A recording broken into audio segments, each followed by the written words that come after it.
Can you do the Thizz? First, I do like this. Put a look on my... A rap artist from Kansas City is gunned down and killed in Las Vegas. Tonight, some on the street are wondering, is it revenge for the murder of a West Coast rapper here? Dre gets killed. Right. And as soon as it happened, the streets start to talk. And a Kansas City rapper named Fat Tone, one of the first names was the one that people were pointing their fingers at. Definitely. A few months later, Fat Tone gets killed. Mac Dre's death was a massive shock and a devastating loss to his family and hip-hop community at large. But it didn't take long before the streets responded. Kansas got hot and bodies started dropping in retaliation.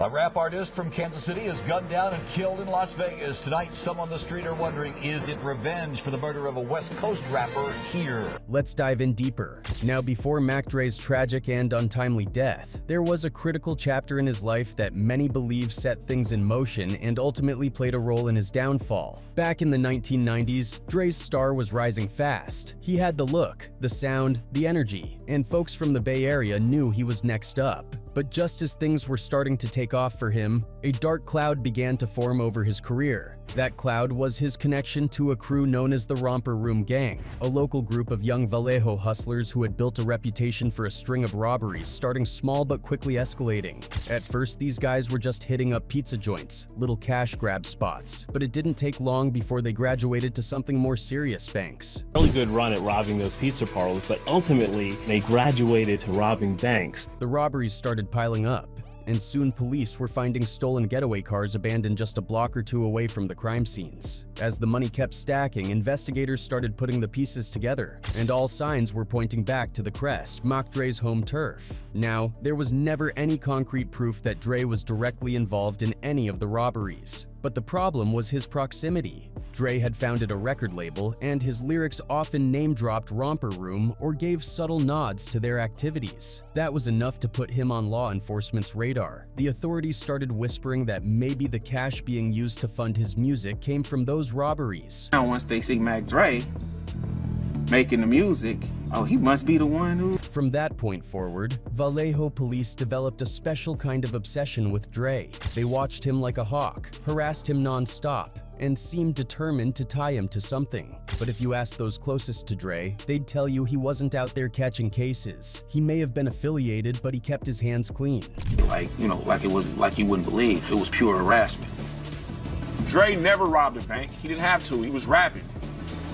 Fed up with the constant heat, Dre fought back the only way he knew how, through his art. He dropped a song called Punk Police, which was basically his own Bay Area version of NWA's F the Police. In it, he addressed the drama head-on, calling out the harassment, referencing his ties to Romper Room, but also making it loud and clear that he was no criminal. One of the most memorable lines went, "They say some banks was robbed and I fit the description, but that's drama, so save it for your mama. I'm not criminal-minded, punk police. I'm a dope rhyme dealer, not a money stealer." Still, the robberies kept happening, and the heat turned up even more. That's when Vallejo PD brought in the big dogs, the FBI. Together, they formed the Vallejo Violent Suppression Task Force, and from there, things got real serious. The feds began monitoring the Crest heavy, running surveillance, building cases, and putting together profiles on every suspected member of Romper Room. Meanwhile, Dre's career was still moving. In March of '92, he got one of his biggest breaks. He was billed on the same show as Ice Cube in Fresno. That was a major look, and Dre didn't go alone. He brought some of the Romper Room crew with him. It was a big moment, one of those turning points where it looked like Dre was finally getting his due. But what happened next would take things in a whole different direction. Shortly after they returned to Vallejo, one of Dre's closest allies, J Diggs, another known Romper Room member, decided to make another trip back to Fresno. But this time, he wasn't going to a concert. He was planning to hit a bank. All the bank robberies was happening in the Bay Area, so the Bay Area was getting real hot with bank robberies, so it was time to take my show on the road.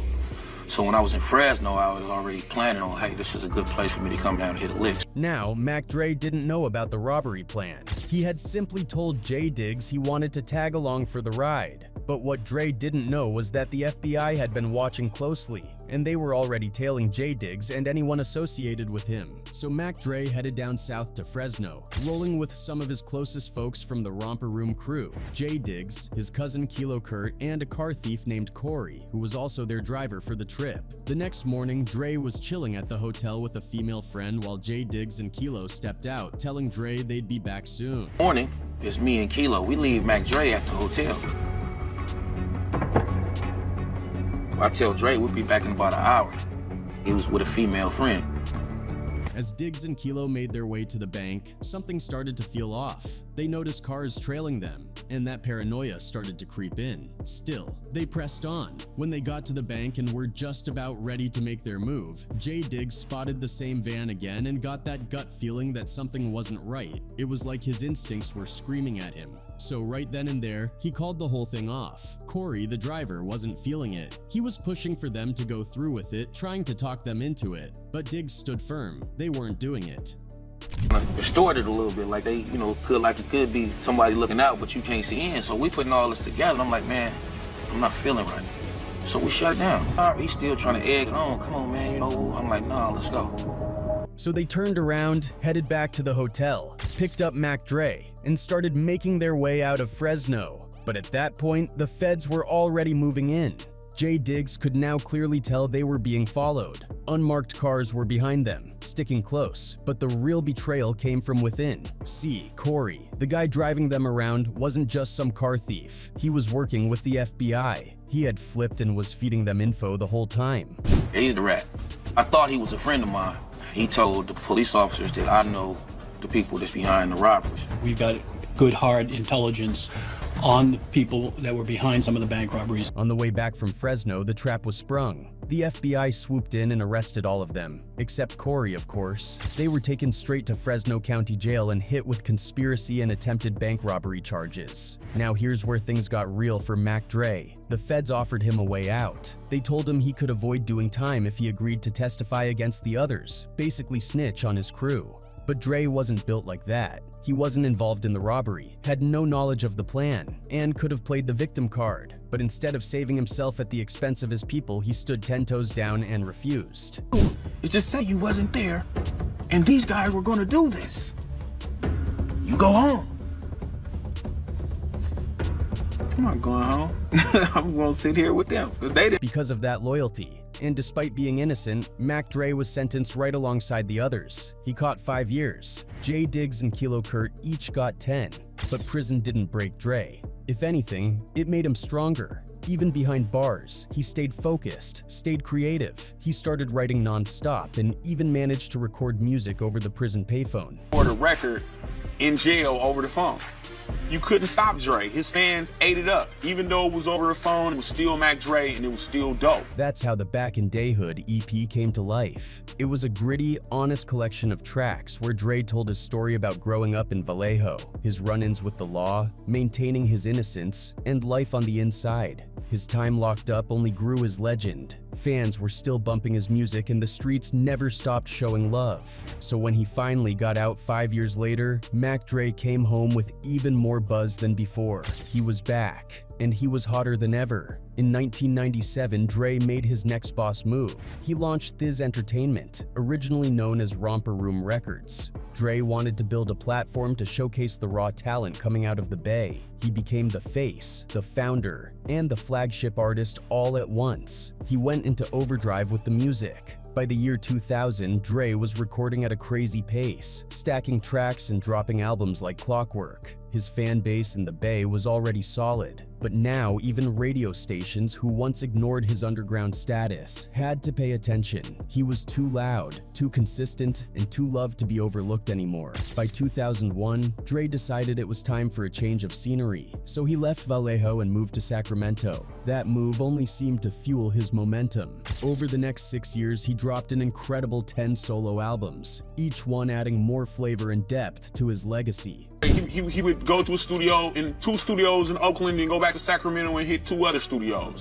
When he wasn't working on his own music, he was doing guest appearances on other people's records. He had a vision about. But Dre didn't just lean into the tough gangster image like so many others. Instead, he chose to explore new vibes and creative sounds. He had already proven he could spit street tales, now he was about having fun with it. That mindset sparked a whole new wave, and Dre became one of the architects of what would become known as the hyphy movement. The term hyphy itself, a mashup of hyper and fly, was born in the Bay, and Mac Dre helped breathe life into it. It was wild, high-energy music meant to make you move and dance. In the Bay, hyphy was what crunk was to the South, loud, rowdy, and proudly unpolished. And as the sound evolved, so did Dre's image. This was when he renamed his label to Thizz Entertainment, a not-so-subtle nod to the party drug ecstasy, which had started gaining traction in Bay culture. Thizz became a lifestyle. Fans were drawn in not just by Dre's beats and rhymes, but by his charisma, his humor, and his ability to make you feel like you were in on the joke, part of the movement. Thizz started spreading like wildfire, reaching beyond the Bay to cities across the country. Kansas City, St. Louis, Chicago, they all had love for Dre. He wasn't just a regional rapper anymore, his name was ringing out,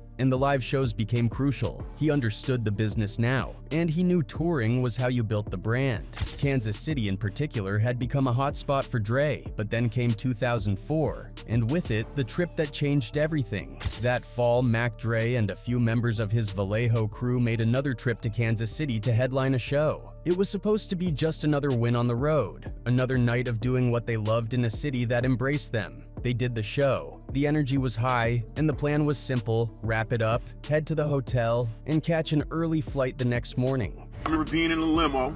He like, man, we getting out first thing in the morning, you know? So I'm like, cool, so we ain't going out tonight. So we all got out the car. My room is... But Dre couldn't wind down. Even after the performance, he was still full of energy. Instead of turning in early, he decided to hit a local club to blow off some steam. Then came the early morning hours of November 1st, 2004. After leaving the club, Mac Dre was heading north on Highway 71 near 85th Street, riding in a van with his driver. Out of nowhere, a dark-colored Infiniti pulled up alongside them. And just like that, bullets started flying. It was an ambush. Pulled alongside of the van that Mac Dre was traveling in.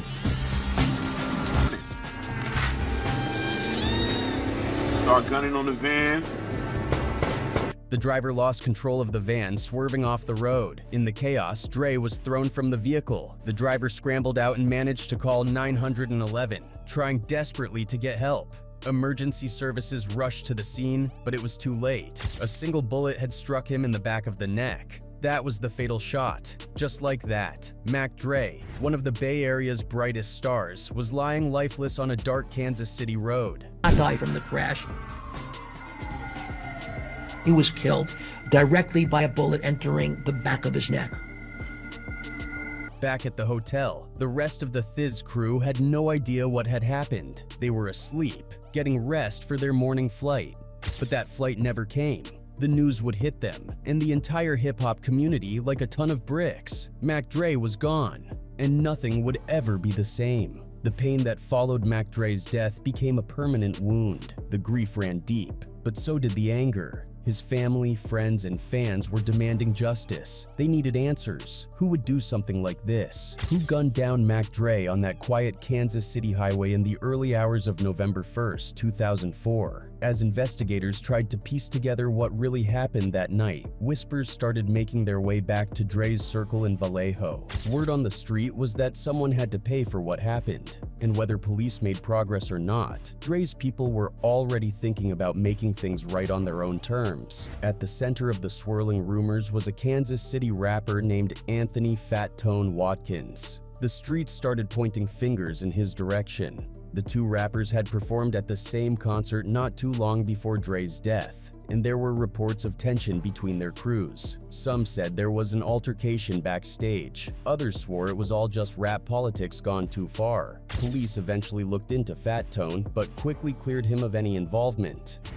But after the murder of Mac Dre, Fat Tone's name began circulating in hip-hop magazines and websites as a possible suspect. Kansas City police followed the sites, but never considered Watkins more than... But Tone didn't exactly shy away from the spotlight. In fact, he leaned into the attention, dropping a track called My Hood Betrayed Me, where he denied having anything to do with Dre's death. Friends of Dre even publicly said they didn't believe Fat Tone was responsible. But despite that, not everyone was buying the idea that he was innocent. According to the investigators that I actually interviewed while doing American Gangster, they were all saying that Fat Tone wasn't the guy who did it. He wasn't. Some people close to Dre wanted real vengeance. Fast forward to May 23rd, 2005, 7 months after Mac Dre's murder. That morning, the body of Fat Tone Watkins was found riddled with bullets in a quiet Las Vegas suburb. Alongside him was another man, Jermaine Cowboy Akins, also shot to death. A rap artist from Kansas City is gunned down and killed in Las Vegas. Tonight, some on the street are wondering, is it revenge for the murder of a West Coast rapper here? Later on, a possible witness, a woman named Lee Lorson, was found dead as well. Her murder was believed to be connected, making it even more clear that something bigger was unfolding. Police called it a retaliatory hit, payback for the loss of Mac Dre, and eventually, all signs pointed to Andre Mac Minister Dow, a Bay Area rapper and close associate of Dre, and his accomplice Jason Mathis. Surveillance footage placed them with Fat Tone in a Las Vegas casino the night before the murder. But what really turned heads was how the whole setup reportedly went down. According to investigators, Mac Minister lured Fat Tone to Vegas under the impression that he was going to link him up with Snoop Dogg for a career-changing opportunity. But there was no meeting, just a setup, and soon, a murder. Mac Minister wasn't charged in Lee Lorson's murder, but detectives strongly believed she was killed because she knew too much. Turns out, she was engaged to Jason Mathis and may have been a witness to the entire crime. Her silence was sealed with a bullet. By 2008, both Mac Minister and Jason Mathis were found guilty on 2 counts of first-degree murder and conspiracy to commit murder, each receiving 4 life sentences without parole. It seemed like justice had been served, for Fat Tone at least. But for Mac Dre, still, no suspects, no real closure. Even with Mac Minister and Mathis behind bars, Dre's murder remained unsolved, haunting Vallejo and hip-hop fans everywhere. The longer the silence stretched, the deeper the wound felt. People wondered if justice for Dre would ever truly come. Years passed, but the story refused to die. Mac Minister, from his prison cell, has never stopped claiming his innocence. In recent years, a key witness who testified against him has even recanted their statement, breathing new life into Mac Minister's fight for freedom. Then, just when people thought they'd heard it all, rapper JT the Bigga Figa went live online and shook the streets with a bombshell. He accused J Diggs and Kilo Kurt, Mac Dre's closest friends and business partners, of betraying him, saying they were the ones who set him up to be murdered so they could take control of his label. Diggs talking about RIP Mac Dre, and they got the Mac Dre chains, and they made all that money off Mac Dre when and his little daughter was out there starving. Yeah. But J Diggs didn't stay quiet. He clapped back fast, denying every single claim and calling the whole thing a straight-up lie. Faked up this story, then he started freestyling it and all. Well, none of that makes sense. None of that add up. In an interview with Vlad TV, J Diggs made it clear that not only did he have nothing to do with Dre's murder, but that the people responsible had already been taken care of. In other words, they're dead too. Whether that's street justice or just more fuel to the fire, one thing is certain. Mac Dre's death triggered a chain of bloodshed that left bodies in its wake. From the music to the movement, Mac Dre's name is forever etched into hip-hop history. He was more than just a rapper. He was the face of the Bay, the voice of a culture, a legend taken too soon.